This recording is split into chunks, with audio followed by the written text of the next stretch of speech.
श्रीपादराजं शरणं प्रपद्ये। सद्गुरुनाथ परमपिता परमात्मा श्री गोपाल बाबा महाराज की जय। श्रीपाद श्रीवल्लभ चरितामृत लेखमाला लेखक क्रमांक 22। संपूर्ण चरितामृत आणि सिद्धमंगल स्तोत्र। अहो, तुम्ही आमची गाथा ऐकली ना? तुम्ही नेहमी सिद्धमंगल स्तोत्र म्हणत राहा। तुम्हाला महापुरुषांचा अनुग्रह नक्की लाभेल। सिद्ध, महासिद्ध, महायोगी हे सर्व श्रीपादांच्या करचरण द्वयासारखे आहेत। त्यांच्याच करवी श्रीपाद त्यांचे संकल्प पूर्ण करून घेतात। एकदा त्यांनी राजमातंगी देवी स्वरूपात दर्शन दिले व अनुग्रहित केले। समस्त सृष्टीतील सर्व रहस्ये त्यांच्या हातात आहेत। तुम्ही सतत त्यांचे स्मरण करीत जा, त्यांचे ध्यान व अर्चना करा। सर्व सिद्ध तेच, ते जन्मदात्या आईसारखे आपले रक्षण करतात। कोटी मातृत्वापेक्षा श्रीपादांचे प्रेम श्रेष्ठ असून ते सतत भक्तांवर त्यांचा वर्षाव करीत असतात। श्रीपाद श्रीवल्लभ संपूर्ण चरितामृत अध्याय 36। श्रीपाद श्रीवल्लभ आज्ञेनुसार शंकर भट्ट व धर्मगुप्त जेव्हा कुरोपूरहून पिठापुरास निघाले, तेव्हा वाटेत त्यांची भेट बंगारप्पा व बंगारम्मा सोबत झाली। त्यावेळी बंगारप्पांनी वरील मार्गदर्शन केले।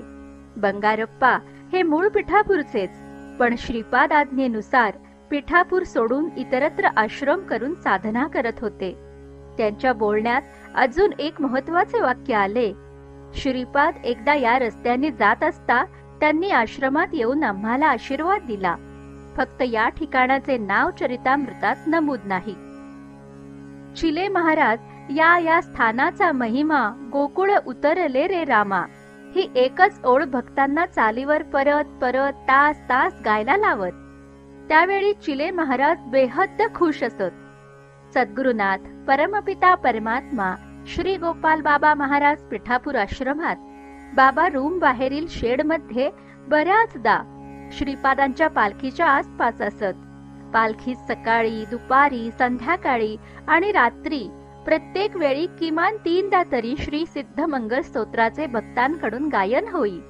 दर्शनास जर एखादा मोठा ग्रुप आला तेव्हाही सिद्धमंगल स्तोत्र गायन होई। ज्यांना माहित नाही त्यांना पॅम्पलेट देऊन गाऊन घेतले जायचे। सामूहिक स्वरात छान वातावरण निर्माण होई। 2015 ची गोष्ट आहे। मला नोकरीत प्रमोशनवर नागपूरच्या पुढे भंडारा देण्यात आले होते। एवढ्या दूर जर गेलो तर दर पौर्णिमेला बाबांकडे कसं जाणं होईल, म्हणून मी त्या आदेशाविरुद्ध न्यायालयात गेलो। पण त्या 6 महिन्यात बाबा मला काही जवळ येऊ देत नसत। हात करून तिकडे जा म्हणायचे। प्रारब्ध भोग पूर्ण करायचे असते हे हृदय मंथन मध्ये दिले आहे। प्रारब्धाला जर नाखुशीने विरोध केला तर प्रारब्ध अजूनच बळकट होते। त्यावेळी मी असाच आश्रमात होतो। सूर्योदयापूर्वी बाबा शेड मधून उठून सत्यनारायण नावाच्या भक्ताला घेऊन रूम मध्ये निघून गेले। मी कुंचा घेतला आणि शेडची स्वच्छता सुरू केली। झाडताना मी चालीमध्ये व्यवस्थित थोडा मोठ्या आवाजात सिद्धमंगल स्तोत्र म्हणत होतो।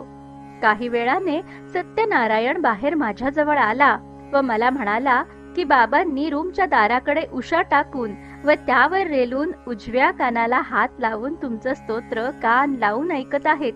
चेहरा खूप हसरा आहे। कबीरांचा दोहा आहे, चिंटी के पग नवर बाजे सोभी साहेब सुनतारे। मुंग्यांच्या पावलांचा आवाज देखील तो ऐकतो। हिराचंद गोपालचंद गोठारे, दिगंबरा दिगंबरा श्रीपाद वल्लभ दिगंबरा।